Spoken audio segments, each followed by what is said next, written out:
Good morning and welcome back to our Superior Beverage tasting room. My name is Mike and we're going to go behind the label today and talk about Louis Martini. Louis Martini is a brand of Cabernet Sauvignon that we carry. It has a very rich and long history, and it's something that I felt really important that we as a company and our sales force and everyone here at Superior knows the long history of Louis Martini. It's very iconic, and he's one of the better names of gentlemen that really built the California wine industry, specifically Napa Valley. So Louis Martini got his start in 1899. He immigrated from Italy with his father, and they settled in the San Francisco Bay Area. And about the time he was 12, they made their first wine, and his father noticed, Louis Martini Sr., his father noticed that he had an knack for winemaking, so he sent him back to Italy and told him, go back to Italy, study wine, and come back and bring your degree and we'll build a winery.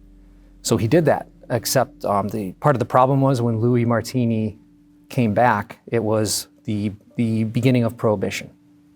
So Prohibition started in the 20s, ended in 33, and during that time, Louis Martini's father was always growing grapes and making wine, but what they did was they sold grapes for private use.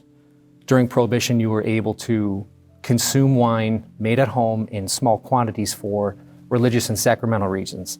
So the Louis Martini family was able to continue to make their business by selling grapes and putting little notes on these condensed blocks of grapes that said, do not blend with water, do not add a tablespoon of yeast per gallon, do not close in a closed fermentation and allow it to bubble. So in a backwards way, he was giving everyone his Cabernet recipe. So shortly after Prohibition, they knew it was coming to an end. 1933, they built their iconic winery in St. Helena, which is, I guess, the capital of Napa Valley. And they started producing excellent examples of Bordeaux varieties, so Cabernet, Merlot, Cabernet Franc. There was even a lot of white wines they were producing. They saw a niche in Chardonnay and Gewürztraminer. But eventually, Louis Martini Sr. fell in love with Cabernet and discovered that Napa Valley had a very unique terroir for creating world-class Cabernet. So a few years later, he started studying wine more intently. Louis Martini Sr. created the first cold fermentation tank that was used, and it's still used today. It's when wine starts to ferment, it starts to, the temperature raises quite a bit. So by allowing cold fermentation, you have a controlled situation where the yeast isn't going crazy, it's not affecting the flavors of the wine. And this is something that was groundbreaking in winemaking, and he shared this technology with everyone because, as the saying goes, a rising tide raises all ships. So he really shared it with Robert Mondavi and a lot of the winemakers in the area to improve the quality of all winemaking in Napa Valley. A few years after that, Louis Martini purchased the Goldstein Ranch, which he renamed the Monte Rosso Vineyard. And this vineyard's iconic. It sits on the Mayacamas Mountains on the Sonoma side. And it's a southwest-facing slope that gets a lot of sunshine, a lot of daylight hours, and has really rich volcanic soils. A lot of really great wineries come out of Monte Rosso. Not long after that, Louis Martini Sr. created the Napa Valley Vintners Society. He was one of the pioneers that created this society. And the point of this was to help all Napa Valley vintners in the region make quality and incredible wines. So shortly after that, Louis Martini's son, Louis P. Martini, took over the reins, and he introduced a production where you add a giant wind turbine into the vineyards because they were having problems with frost. So as the Carneros is the southernmost edge of Napa Valley, it's open to the Petaluma Bay and the Pacific Ocean. In the mornings, you get a lot of cool fog that comes into Napa Valley. And part of the problem with that is in the spring, you have a ton of frost. So these little baby grape, like the grape clusters and the flowers that come up, as soon as frost binds onto them, it kills them. And it can potentially hurt a lot of crops, especially late in the spring when you have this bud break and a lot of these flowering.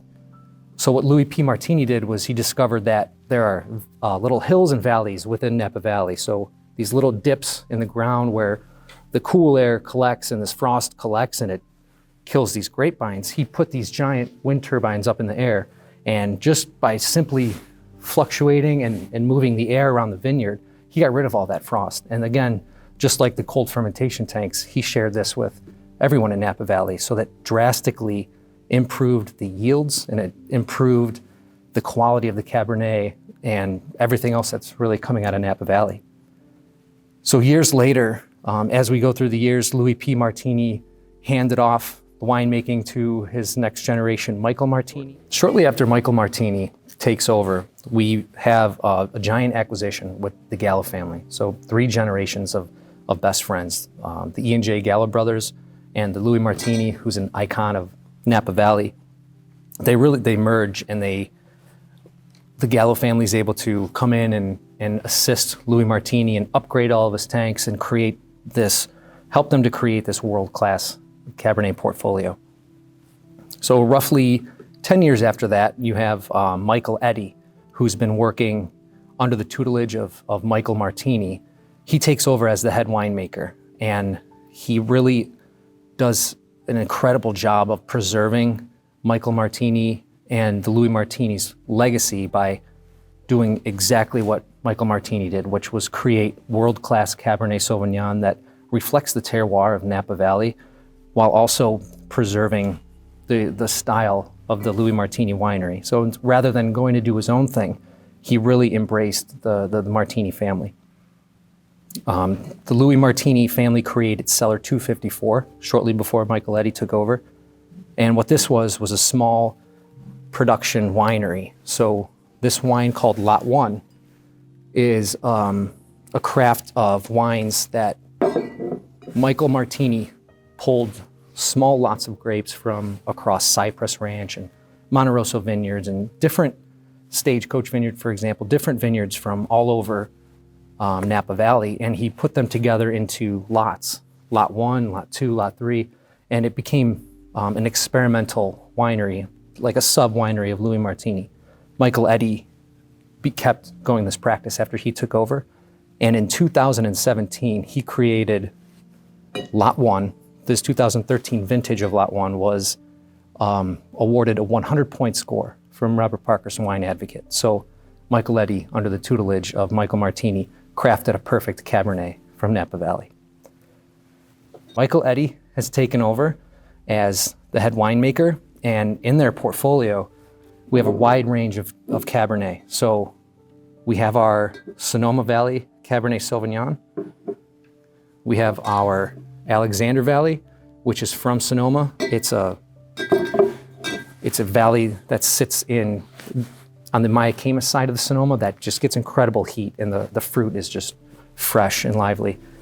From there, we have your Napa Valley Cabernet pulled from really all over Napa, Mount fruit combined with flora fruit. Your Lot 1 series, which is the pinnacle of his portfolio. And then we have these 2 fun guys in these red labels here. We have the Monte Rosso Vineyard Expressions. So we have a Gnarly vine Zinfandel, which on an average are grown from 60 to 80-year-old grapes. And we have the Monte Rosso Cabernet Sauvignon. So smaller production with these 2 wines, but they are just incredibly powerful wines. And this is our lineup. This is our family, Louis Martini, and thank you for joining us today and going behind the label. I'll see you again.